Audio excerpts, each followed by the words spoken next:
बस वहाँ हालात ही से बहुत ज़्यादा ख़राब हो चुके थे। सास का एक्सीडेंट हो गया था। वहाँ हम्म। दवाइयाँ वगैरह नहीं हो पा रही थी सही से, महंगा अस्पताल में।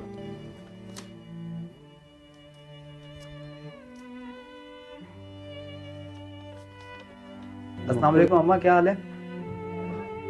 बात कर सकती हैं आप? कैसी है तबीयत अब आपकी? अस्सलाम वालेकुम, कैसी हैं आप? खैरियत से? ये किराया इजाज़त चाहूँगा।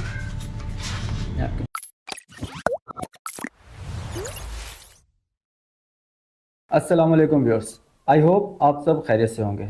मैं आज आया हुआ था लतीफ़ाबाद नंबर 12 में किसी नेक दिल और रहमदिल इंसान की अमानत पहुंचाने के लिए, जो उन्होंने एक वादा किया हुआ था 2-3 फैमिलीज़ के साथ कि वो उनको माहाना हर महीने जो किराए की मद में वो रकम भेजते हैं, तो मुझे वो किराए की रकम उन फैमिलीज़ के हवाले करनी थी। और साथ साथ मुझे एक यहाँ पे एक मज़ीद फैमिली का मालूम हुआ था कि जिनके माली हालात इस काबिल नहीं हैं कि उनके घर का गुजारा हो सके, घर में फाकों तक की नौबत है। इस वक्त मैं उसी फैमिली के घर पे मौजूद हूँ। मैंने सोचा पहले इन्हें रिकॉर्ड करके फिर मैं जाता हूँ, जो अमानतें हैं आप भाई की वो उनको हैंड ओवर करते हैं। लेकिन इस घर में पहुँच मुझे ये घर लग ही नहीं रहा। मैं आपको दिखाता हूँ, आपको खुद ये लगेगा कि शायद यहाँ पे कोई नहीं रहता। आप देखिए, वो घर नाम की कोई चीज़ नहीं है। घर में कुछ सामान होता है, यहाँ पे सामान नाम की कोई चीज़ नहीं है। रीज़न उसका ये कि ये फैमिली जो है, पहले नॉर्मल इनकी कंडीशन थी, अच्छे खासे तो नहीं थे लेकिन नॉर्मल हालात थे इनके। कराची में रहा करती थी, तो वहाँ पे रिक्शा चलाया करते थे। फिर क्या हुआ कि इनकी वालदा का जो एक्सीडेंट हो गया, वो उनकी ट्रीटमेंट में लग गए। फिर उसी दौरान इनकी वालदा को फालिज का अटैक हुआ, और जो भी इनके पास जमा पूंजी थी, जो भी इनके पास घर में सामान वगैरह था, जो भी बकौल इनके, और वो सारा जो है इन्होंने सेल आउट कर दिया अपनी वालदा के इलाज की मद में। वालदा जो है अब माशाल्लाह से काफ़ी उनकी बेहतर हालत है, लेकिन पहले से बेहतर है, लेकिन अभी भी वो बिस्तर के ऊपर हैं, चल फिर नहीं सकती, थोड़ा बहुत बोलने लग गई हैं। तो ये इनकी स्टोरी है। वहाँ पे कराची से फिर ये शिफ्ट हो गए यहाँ पर हैदराबाद, क्योंकि वहाँ पे वालदा के इलाज जो है उसे अफोर्ड करना वो इनके बस की बात नहीं थी। यहाँ पे इनके भाई हैं, तो अब अपने भाई के साथ ही ये रह रहे हैं। अपना घर भी नहीं है। पहले कराची में भी किराए के मकान पे रहा करते थे, और हैदराबाद में भी इनका अपना मकान नहीं है। अपने भाई के साथ ही इन्होंने रूम शेयर किया हुआ है, वहाँ पे रहते हैं। तो चलिए आपको दिखाते हैं इस फैमिली के हालात। तो व्यूअर्स, ये सेकंड फ्लोर है इस इमारत की जिस पर इस वक्त मैं मौजूद हूँ। ये सीढ़ियाँ चढ़ते हुए मैं ऊपर आया हूँ, और उसके बाद ये एक वॉशरूम है, और ये मैं इसे सहन कह सकता हूँ। और उसके बाद सीधा एक कमरा है, एक चेयर है, एक स्टूल है, और ये कुछ बिस्तर हैं जो नीचे बिछा के ये सोते हैं। और इस घर में कुछ भी नहीं है। छत की हालत वो कुछ इस तरह से है। एक फैन है जो कि आपके सामने आपको नज़र आ रहा है। माशाल्लाह से इनके 4 बच्चे हैं, और चारों बच्चे इस वक्त आपके सामने मौजूद हैं। 2 बेटियां हैं, 2 बेटे हैं। बड़े बेटे भी ये जो खड़े हुए हैं, उसके बाद जो है छोटी बेटी हैं, और उसके अलावा जो 2 बच्चे यहाँ पर हैं।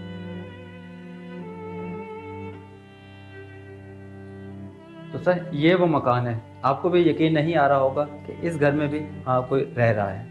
मुझे भी यकीन नहीं आया था, लेकिन सर ये हकीकत है। इस घर में जो रह रही है हमारी बहन, उनसे बात करते हैं, और उन्हीं की ज़ुबानी जानते हैं कि आखिर ऐसा क्या हुआ जो नौबत यहाँ तक पहुँची है। अस्सलाम वालेकुम बहन, कैसी हैं आप? जी वालेकुम सलाम, ठीक है। अच्छा बहन, मैं आपसे वैसे पहले भी मालूम कर चुका हूँ, लेकिन मैं अपने नाजरीन के लिए एक दफ़ा फिर आपसे मालूम करना चाह रहा हूँ, क्या आप वाकई ही इसी घर में रहती हैं? जी। कितना टाइम हो गया आपको इस घर में इस हालत में रहते हुए? 3-4 महीने हो गए। अच्छा, उससे पहले कहाँ रहा करते थे आप? कराची। कराची। जी। तो यहाँ पे आपको कैसे आना हुआ? आप मुझे बता चुकी हैं, लेकिन मैं अपने नाज़रीन को सुनवाना चाह रहा हूँ, तो आप मुझे दोबारा से बता दीजिएगा कि यहाँ पे आपको आप क्यों आए वापसी? बस वहाँ हालात ही से बहुत ज़्यादा ख़राब हो चुके थे। सास का एक्सीडेंट हो गया था।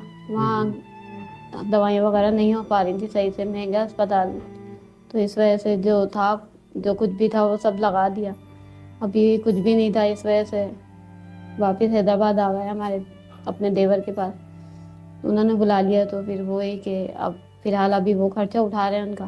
कराची में क्या किया करते थे आपके शोहर? जी, वो ड्राइवर हैं, रिक्शा चलाया करते थे। अच्छा, रिक्शा जी। अपना था? जी नहीं।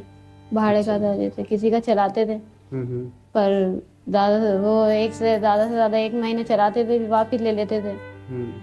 पर खराबी आ जाती थी, बोलते थे आप खुद ही सही करवाएं, तो इतना हमारे पास अमाउंट नहीं होता था कि हम करवा सकें, तो सही। इस वजह से वो वापस खड़ा कर लेते थे। अच्छा, तो आपके शोहर रिक्शा छोड़ के उन्होंने दूसरा काम कोई क्यों नहीं करनी करते? चाहिए, मजदूरी करनी चाहिए थी, मजदूरी उनसे होती नहीं है, क्योंकि वो वजन का सामान नहीं उठा सकते, वो बहुत कमज़ोर हैं, हम्म। उनकी नाप वगैरह का मसला है ना, तो इस अच्छा, वजह से वो अगर मजदूरी कर भी लेते हैं तो बिस्तर में लग जाते हैं। अभी इस वक्त आपके शोहर कहाँ हैं? जी, वो अभी तो खैर गए हैं मजदूरी पे, कोई ले गया है। अच्छा, जी, तो तो इस अभी वजह अभी से। यहाँ पे हैदराबाद में आने के बाद आपके जो घर का खर्चा है वो आपके देवर जो हैं वो उठाते हैं? जी, देवर उठा रहे हैं, वो भी बस मजदूर आदमी है, वो ज़्यादा दिन अफोर्ड नहीं कर सकते हैं, फिर भी क्या हो गया हमें 3-4 महीने, अभी फ़िलहाल वो खर्चा हमारा उठा रहे हैं। अच्छा, ये जो मकान जिसमें आप रह रही हैं, ये एक कमरे का मकान है, इसका ये आपके देवर का है या इसका आपको किराया देना पड़ता है? जी, किराया देना पड़ता है, देवर के साथ रह रहे हैं। ये जो मकान है ये आपके देवर का नहीं है, नहीं वो भी नहीं, किराए पे रह रहे वो हैं? भी किराए पे, वो किराया देते हैं। अच्छा, वो देवर जो हैं वो आपको आप लोगों को किराया देते हैं इस मकान का रहने के लिए?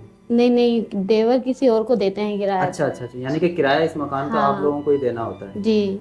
अच्छा, इस मकान का किराया कितना देते हैं आप लोग? 7,000। 7,000 रुपये। और जो लाइट और गैस गैस है, जी, अच्छा वो अलग से है या उसी 7,000 रुपये के अंदर ही है? उसी 7,000 में। अच्छा, 7,000 रुपये के अंदर ही है। जी।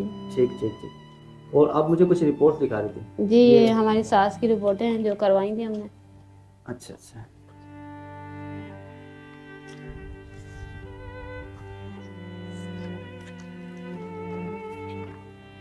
तो व्यूअर्स, ये कुछ रिपोर्ट्स हैं जो इन्होंने अपनी सास की मद में, यानी कि जो इस बहन के जो शौहर हैं उनकी वालदा जो हैं जिनको फालिज का अटैक हुआ था, उनको चेक करवाते रहे हैं, तो उनकी रिपोर्ट्स हैं।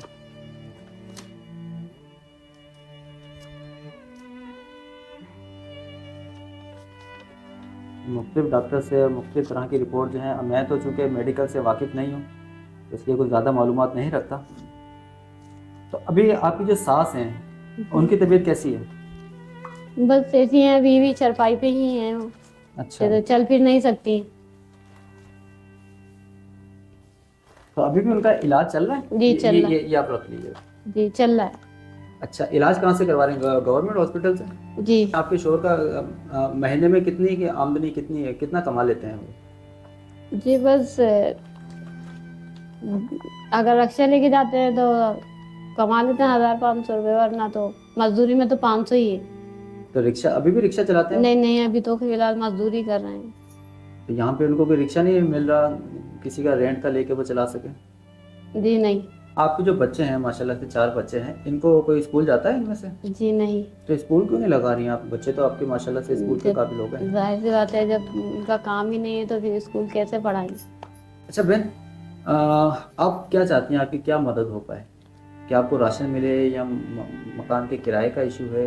क्या इशू क्या है? हम आपकी क्या पूछने का मकसद ये है कि हम आपकी क्या मदद कर सकते हैं? नहीं नहीं, बस राशन वगैरह नहीं है, बस रोजी से रोज़ा है, अगर शोहर की रोजी हो जाएगी तो ये कि राशन वगैरह तो खुद भी डलवा लेंगे। अच्छा, बस ये रोजी का तो थोड़ा आपके क्या मसला है। काम कर सकते हैं? आपके शोर को कोई ठेला वगैरह लगा के दिया जी जाए? नहीं नहीं, वो खाली जैसे रिक्शा वगैरह अगर उनको भले पुराने में से ही अगर मिल जाए तो ये कि अपना हो जाए, जैसे कोई ले नहीं सके। नहीं, रिक्शा तो खैर मेरी बहन काफ़ी महंगा आता है, 3-3.5 लाख, 3.5 लाख का है शायद नया रिक्शा। भले जैसे न्यू नहीं, पुराना ही हो जाए, उससे अच्छा, अपना हो जाएगा तो वो बेहतर है। और मेरी शोहर इसके अलावा कुछ नहीं कर सकते। यानी मजदूरी नहीं कर नहीं सकते, कर सकते। रिक्शा चला लेंगे वो? जी।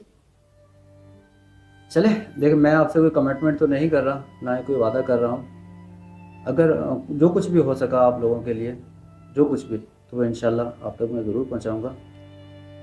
बाकी क्योंकि ये मैं खुद नहीं करता, कुछ अल्लाह के नेक दिल और मेहरबान लोग हैं, तो अगर किसी ने आपकी मदद की, कोई आपका वसीला बना, तो इंशाल्लाह मैं आपके घर पे दोबारा आऊँगा और जो भी मुझे आपकी अमानत मिलेगी वो इंशाल्लाह मैं आप लोगों के हवाले करूँगा इंशाल्लाह। ठीक है मेरी बहन? जी ठीक। तो व्यूअर्स, इस वक्त मैं उसी बिल्डिंग के फर्स्ट फ्लोर के ऊपर मौजूद हूँ, जो मैंने अभी ऊपर बैठ के हम बात कर रहे थे। ये उनके देवर जो हैं वो नीचे वाले फ्लोर पर रहते हैं, तो वालदा जो हैं वो इस वक्त यानी कि उनके छोटे भाई के पास हैं। तो मैं इस वक्त वालदा की कंडीशन आप लोगों को दिखाना चाह रहा हूँ, जो कि बीमार हैं, जिनको फालिज का अटैक हुआ है। अस्सलाम वालेकुम अम्मा, क्या हाल है? बात कर सकती हैं आप? कैसी है तबीयत अब आपकी? जी, बेहतर है। अच्छा, तो आप अभी उठ नहीं सकती, बैठ नहीं सकती? नहीं। अच्छा, बस यही उठाती हैं आपको? अच्छा, वॉशरूम वगैरह सब कुछ यही लेके जाती हैं? इलाज चल रहा है आपका? क्या कहते हैं डॉक्टर इस बारे में कि कब तक आप बेहतर हो सकेंगी? जी, दवाइयाँ खा रही हैं? तो दवाइयाँ वगैरह हैं आपके पास?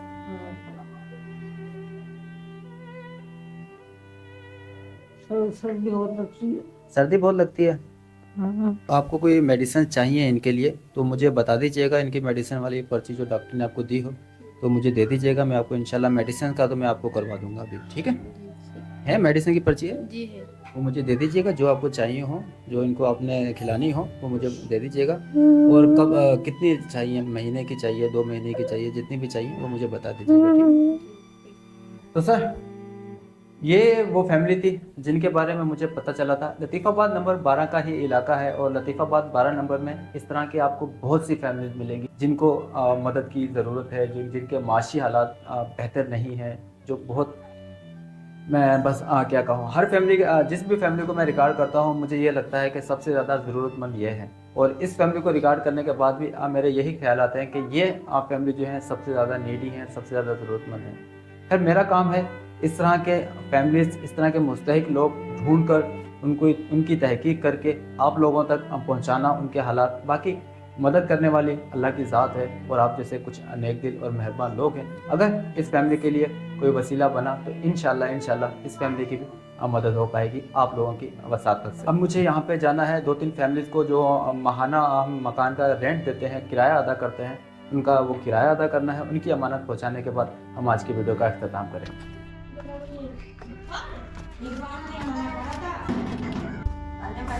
नहीं बस बहन, ये मैं किराया देने के लिए आया था। अस्सलाम वालेकुम, कैसी हैं आप? खैरियत से? ये किराया 7,000 रुपये।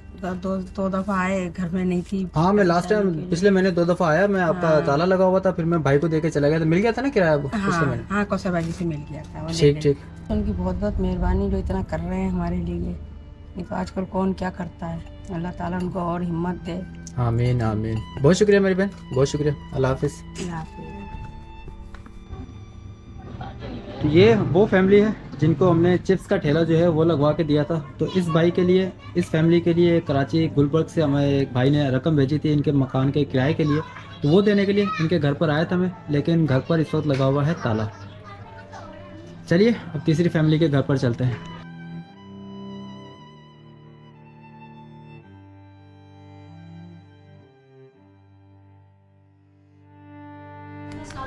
वालेकुम सलाम।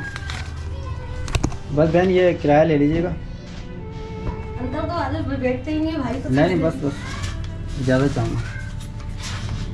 3 फैमिलीज़ के लिए किराए की रकम मुझे मिली थी। 3 में से 2 फैमिलीज़ को तो मैंने किराया अदा कर दिया है। एक फैमिली जिनके लिए मुझे कराची गुलबर्ग से भाई ने किराया भेजा था, उस फैमिली के घर पर लगा हुआ है ताला। तो वो इंशाल्लाह मैं नेक्स्ट टाइम जब चक्कर लगाऊंगा तो वो उनकी, आपकी जो अमानत है इंशाल्लाह उन तक पहुंचा दी जाएगी।